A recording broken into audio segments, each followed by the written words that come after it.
মায়ের সম্বন্ধে, মায়ের জীবনী একটু জেনে নেবো আমরা। ঠিক আছে, আমাদেরই টিচার,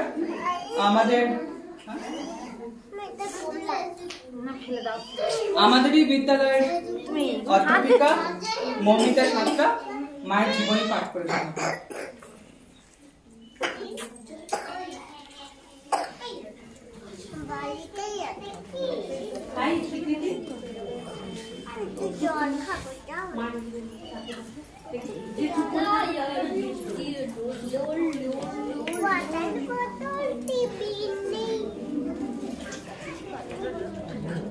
সবাই চুপ করবে।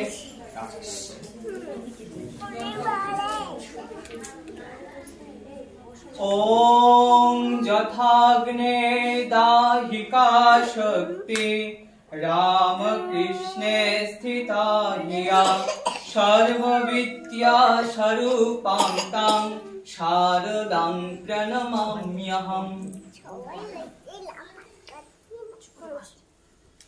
মায়ের পরিচয়।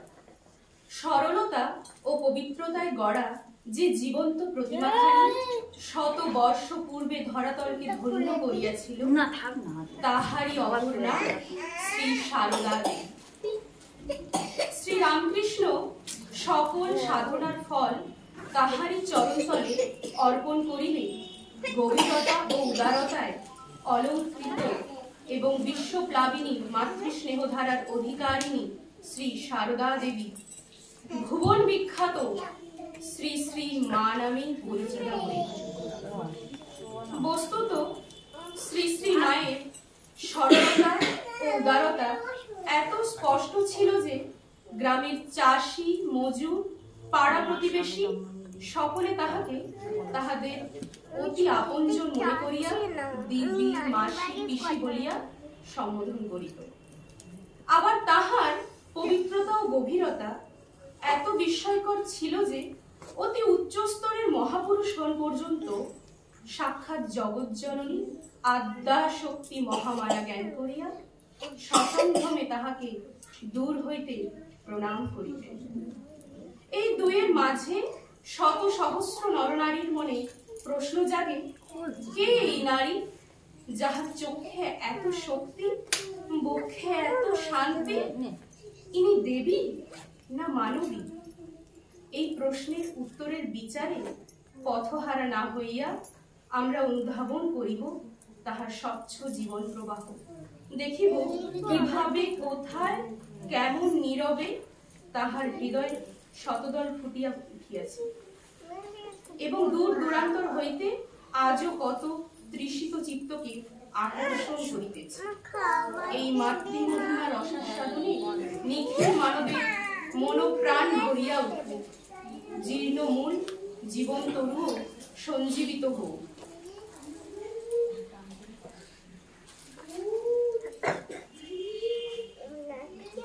এবার পাঠ করছি মায়ের জন্ম ও শৈশব। বাঁকুড়া জেলার পূর্ব প্রান্তে জয়রামবাটি গ্রাম আর হুগলি জেলার পশ্চিম প্রান্তে কামারপুকুর। মাত্র 3.5 মাইল ব্যবধান, মধ্যে একটি খালের মতো আঁকাবাঁকা আমতর নদ।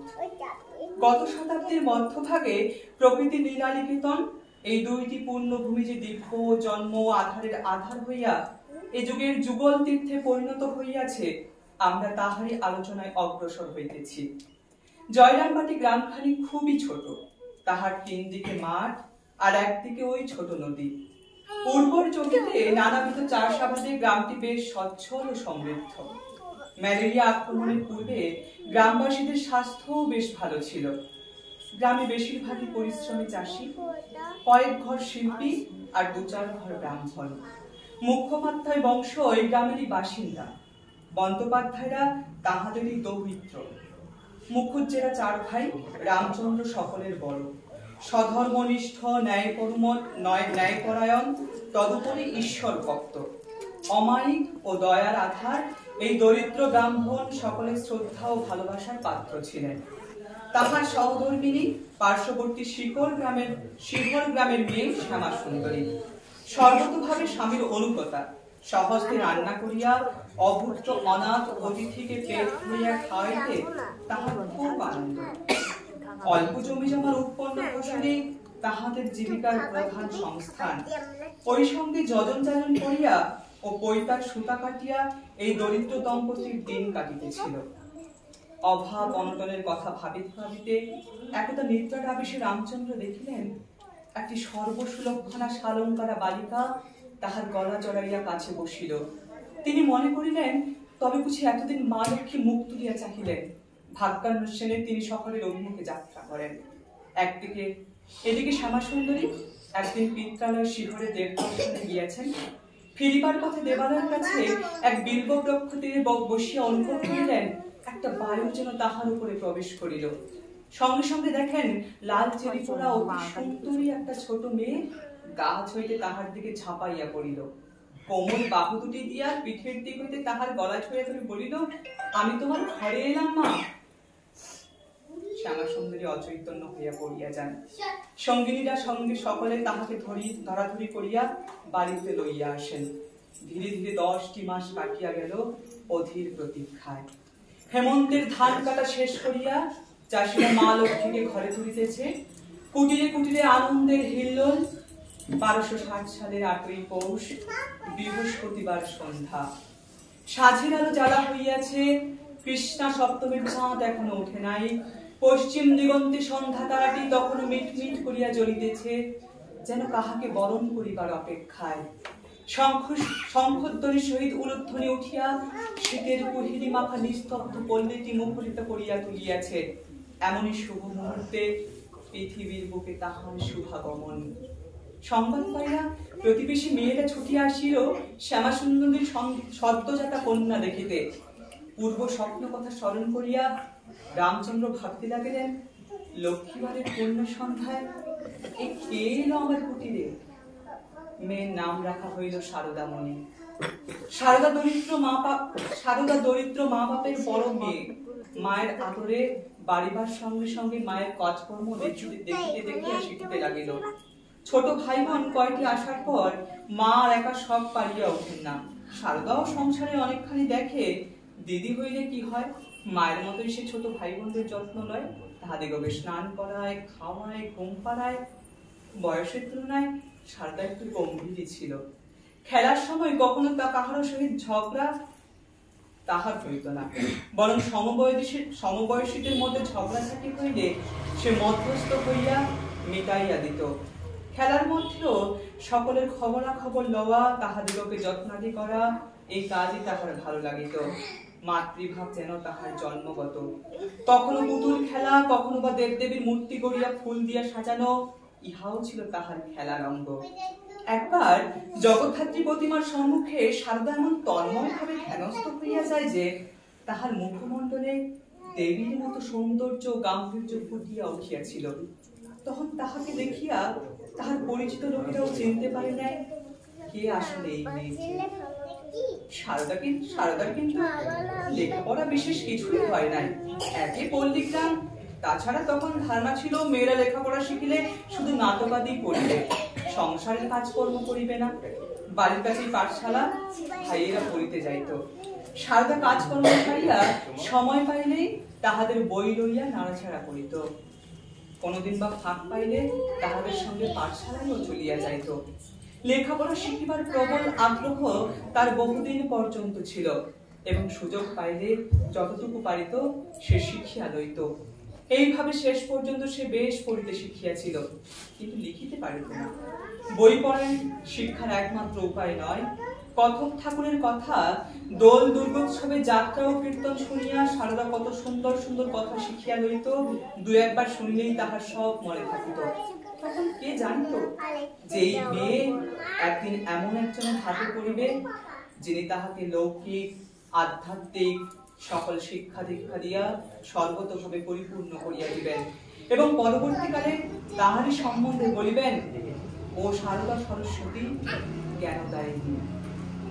সেই মায়ের জীবনে এলেন ঠাকুর এবং মা কিভাবে সঙ্গজননী হয়ে উঠলেন পরবর্তী অংশ পাঠ করছেন ম্যাম।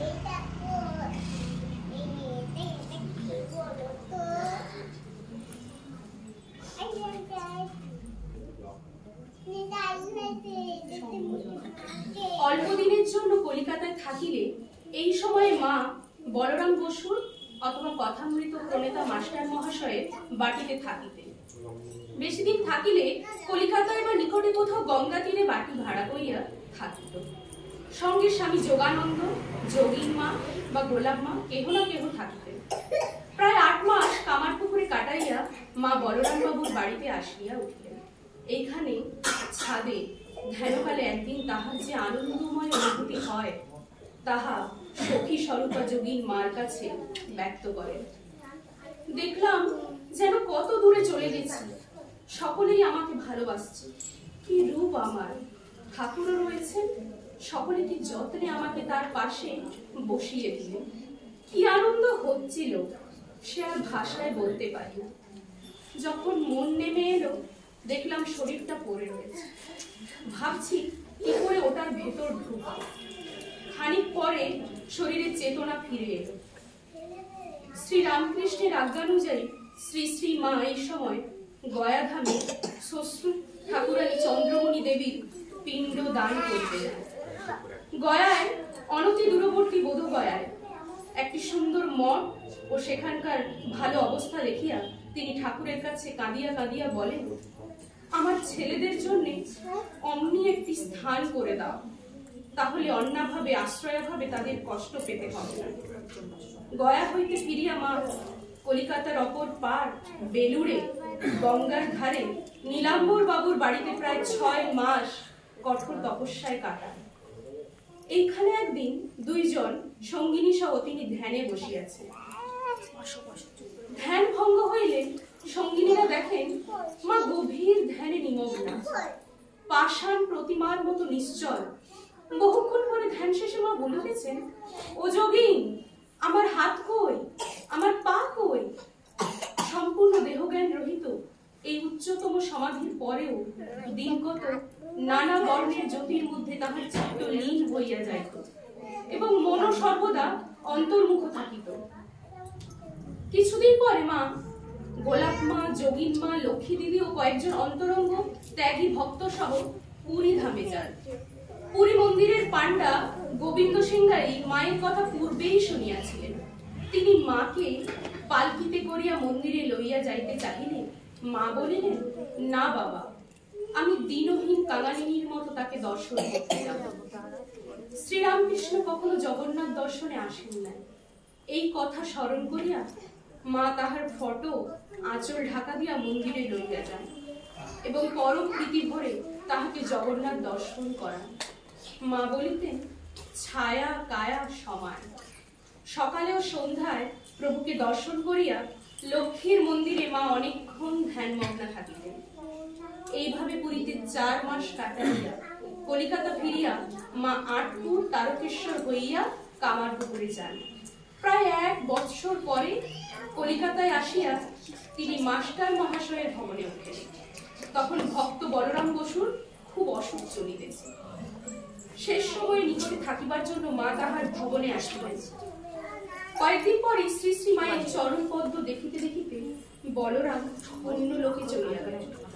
শোক সন্তপ্ত পরিবারের সঙ্গে কিছুকাল কাটাইয়া মা আবার বেলুড়ের নিকট ঘুষুরিতে তপস্যায় মগ্ন হন। এই স্থান হইতে নরেন্দ্রনাথ তাহার আশীর্বাদ লইয়া পরিব্রাজক বেশে বাহির হইয়া যান। শ্রীরামকৃষ্ণের বার্তা বহন করিয়া আমেরিকা যাইবার প্রাক্কালে স্বামীজি মাদ্রাজ হইতে মায়ের আশীর্বাদ প্রার্থনা করিয়া পত্র দেন। বেলুড়ে নীলাম্বর বাবুর বাড়িতে থাকাকালে একদিন মায়ের দর্শন হয়। শ্রীরামকৃষ্ণ ঘাটের সিঁড়ি দিয়া নামিতে নামিতে গঙ্গার মিশিয়া গেলেন, আর নরেন্দ্র সেই জল জয় রামকৃষ্ণ বলিয়া চারিদিকে ছিটাইয়া দিতেছে। অমনি অগণিত নরনারী জ্ঞান ভক্তি মুক্তি লাভ করিয়া ধন্য হইয়া যাইতেছে। মা নরেন্দ্রের জীবনের মহৎ ব্রত বুঝিলেন আর দেখিলেন ঠাকুর তাহার হাত ধরিয়া রহিয়াছে। স্নেহশীলা জননী প্রিয়তম পুত্রকে বিপদ সংকুল বিদেশ যাত্রায় অনুমতি দিলেন এবং অজস্র আশীর্বাদ সহ তাহার বিজয় কামনা করিলেন। স্বামীজিও পরবর্তীকালে বলিয়াছেন, মায়ের আশীর্বাদে 1 লাফে হনুমানের মতো সাগর ডিঙিয়েছি। মায়ের কৃপা আমার উপর বাপের কৃপার চেয়ে লক্ষ গুণের অধিক। শ্রীরামকৃষ্ণ শক্তি স্বরূপা সংঘজননী, সকলের অলক্ষ্যে সর্বদা সন্তানদের কল্যাণ ধ্যানে নিমগ্ন থাকিতেন।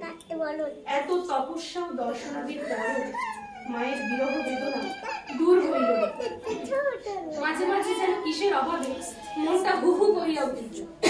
এই সময় মা একটি সৌম্য সন্ন্যাসী মূর্তিকে তাহার কাছে কাছে ছায়ার মতো ঘুরিতে দেখিলেন। একদিন সন্ন্যাসী বলেন, পঞ্চতপা কর, শান্তি পাইবে। বৈশাখের প্রখর সূর্য মাথার উপর রাখিয়া ও চারিদিকে 4টি অগ্নিকুণ্ড জ্বালিয়া যোগীন মার সঙ্গে মা উদয়াস্ত জপ করিতে থাকেন। 5 দিন এইরূপ করার পর মহাব্রত পূর্ণ হইলে মায়ের হৃদয় শান্তিতে ভরিয়া উঠিল। শরীরের রং কিন্তু তামার মতো। পঞ্চতপা কেন করিতেছে? কেহ এই প্রশ্ন করিলে মা বলিতেন, পার্বতীও পঞ্চতপা করেছিলেন শিবের জন্য। বলরাম বসু যায়া কৃষ্ণ ভাবিনী রোগে শোকে জর্জরিত হইয়া স্থান পরিবর্তনের জন্য বিহারের কৈলোয়ারে যান। মা ওই দুঃসময়ে তাহার সঙ্গে 2 মাস থাকিয়া তাহার মনে শান্তি। কৃষ্ণ ভাবিনী বাবুরামের ভগিনী। তাহাদের মতো হুগলি জেলার অন্তঃপাতি সগ্রাম আটপুরে দুর্গোৎসবে নিমন্ত্রণ করায় গোলাপ মা ও যোগীন মাকে লইয়া মা তথায় গমন করেন। পূজার পর জননী ও ভাত্রাদের লইয়া মা কাশী হইয়া আবার বৃন্দাবনে যান এবং 3 মাস খুব আনন্দে কাটান। ফিরিবার কালে একটি বালগোপাল মূর্তি কিনিয়া আনেন। কয়েকদিন পরে মা স্বপ্নে দেখেন গোপাল বলিতেছে, তুমি আমায় এনে ফেলে রেখেছ, খেতে দাওনি, পুজো করনি। তুমি পুজো না করলে আমাকে কেউ পুজো করবে না। পরের দিনই মা সযত্নে গোপালকে পূজা করিয়া ও খাওয়াইয়া ঠাকুরের পাশে রাখলেন।